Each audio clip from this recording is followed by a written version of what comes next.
Okay, let's get the very latest now and bring in Nozintombi Miya. She's been covering this inquest. Nozi, a very good morning to you. You know, the more you watch testimony coming out of this, the more you realize this has all the makings of a blockbuster movie. It has pain, it has drama, high emotion. But in reality, you know, you quickly realize this is real, according to the testimony given by those there during this reopened inquest. They, according to them, lived through all this. It's palpable in terms of the emotions that they've been going through. Talk us through some of the testimony. Certainly is palpable, Blaine. You know, the past 3 weeks of testimony have been absolutely heart-wrenching. And, you know, this has been testimony from people who themselves, you quite rightly said, lived through the torture, lived through the anxiety and the fear of those heady years of the 1980s. And I think, you know, for them, you know, going through this particular trial and hearing from different perspectives and getting context and hearing from some of their fellow detainees who also went through very similar torture, the beatings, the electrocution, has certainly been not just cathartic for them, but also a trip down memory lane. Perhaps not the most fondest trip down memory lane, but it definitely has put the events of the past front and center in their minds. And I think this is so important for those that went through the torture, through the beatings, for them to start getting closure. At the end of the day, the Aggett family wants justice and they want closure, and they're hoping that this particular trial will help ease the mental burden of everything that they've carried since 1982, Blaine. What about Gavin Anderson? As testimony yesterday, he was saying that his relationship with Dr. Neil Aggett was pretty close. Talk us through some of his testimony. Well, Blaine, Gavin Anderson's testimony was quite brief. It was about an hour towards the last hour of testimony yesterday.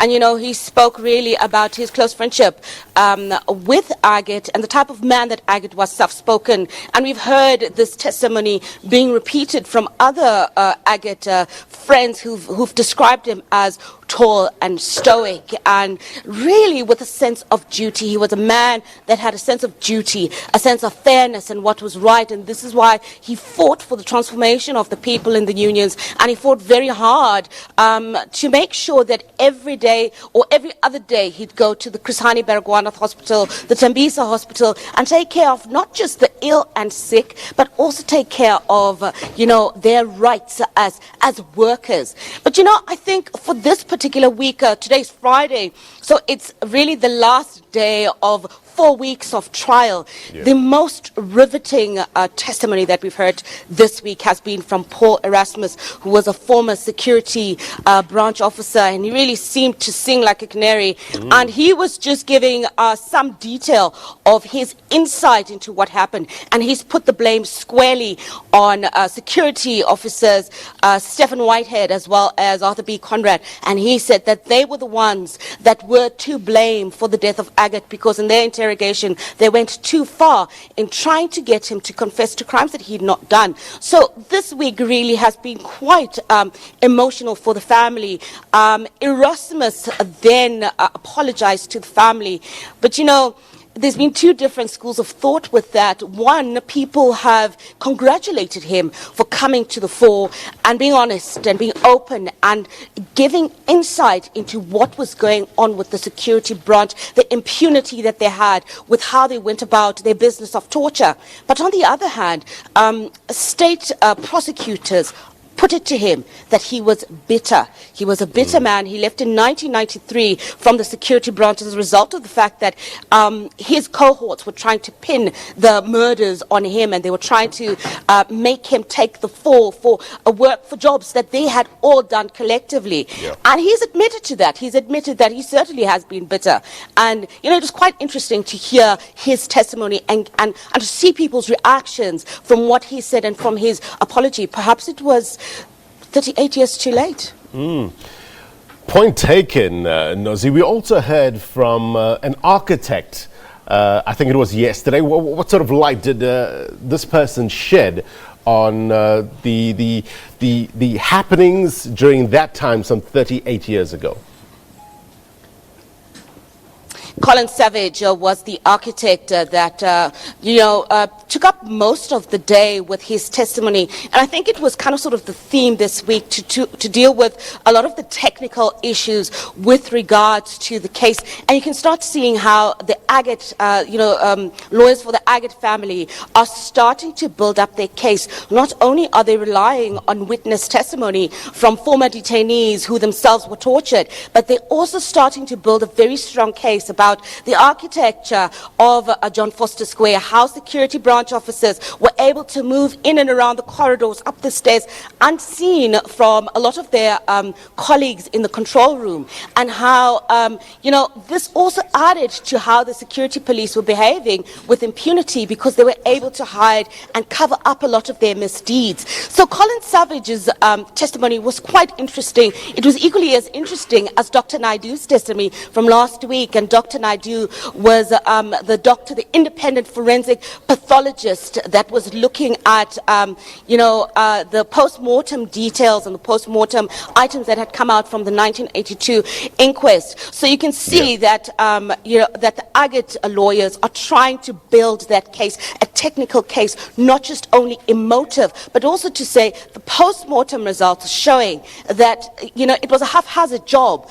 And, the architects are saying you could see that the security branch police officers were able to cover up their misdeeds. The fingerprint analyst that came through yesterday was able to paint a picture of how only one fingerprint was taken from Aggett's cell when he was cut down from being hung.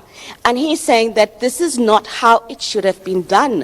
Why was it that the security police only had one fingerprint of Aggett? So it's been quite interesting, very technical, but you can see the case that is being built by the lawyers. Apart from the technical aspect, there's a lot of emotions that's been running through, I guess, the past 4 weeks or so. You and Hasina Gori have been covering this story.